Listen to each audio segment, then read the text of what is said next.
one of the most interesting aspects of the way we're handling the development this year is that we bring people together from all the different areas of expertise. And we've had all of those experts review performance tasks in the past. We've had bias and sensitivity reviewers and accessibility reviewers and English language learner specialists. All of those people have weighed in on the work that we've done previously. But I think it's different when you bring them together over a period of a couple days and let them have this real intensive dialogue with each other, sharing their ideas. It's been such an amazing opportunity. Some of the best PD you ever do is to work with people who are smarter than you. So to have that opportunity to come in and really learn about the intent of Smarter Balanced and the way that these are designed to really access how students are thinking critically about mathematics. And then to look at how they can be designed in ways that provide fairness and equity for our students, but are also interesting so that kids are actually really wanting to be engaged in solving the problems. There was a student specifically that did the task and afterwards said, oh, I think I'm going to use this next week because I have to do such and such, and so I'm really excited that I did this task. We were at dinner last night with all of us, and there were teachers, mathematicians, county education people, state education people, members of bias and sensitivity groups, English language learner representatives, so many different groups all together from across the country. It's so wonderful to be in a room with so many people with so many different opinions that are all so great. I mean, there's so many times where I've said, oh, I never would have thought about that, but yeah, you're right. We really do need to include that. And I think that collaboration nationwide among so many different groups is something that I wish we had more of in education. Collaboration has been a huge piece of writing these tasks, because when you work in a silo by yourself, you only have your own expertise and only your own thoughts.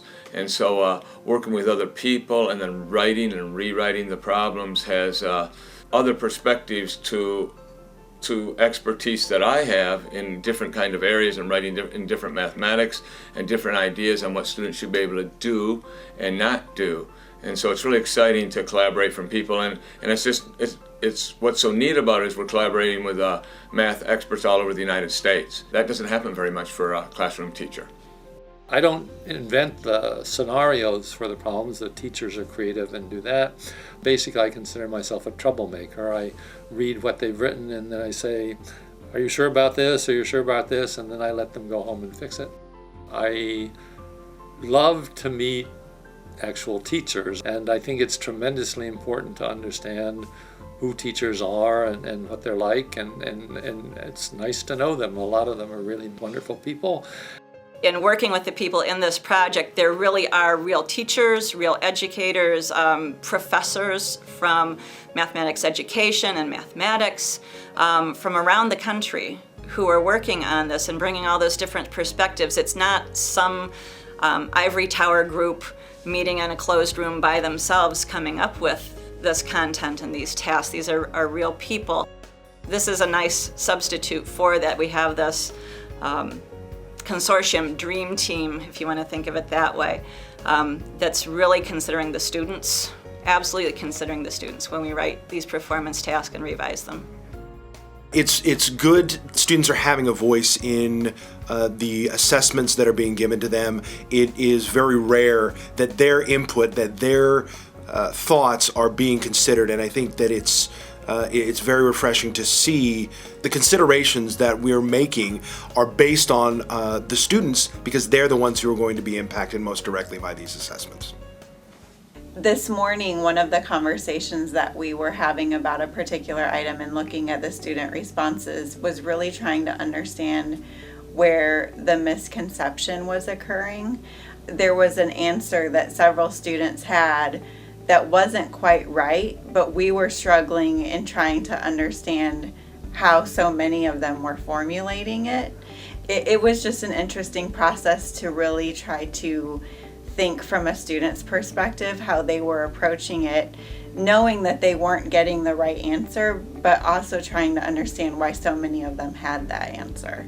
it's general evaluation of the questions. I've been very impressed with the quality of the questions that they've had and the depth of the mathematics and statistics they've had, but also their willingness to change items when they don't necessarily get the responses from the students that they want.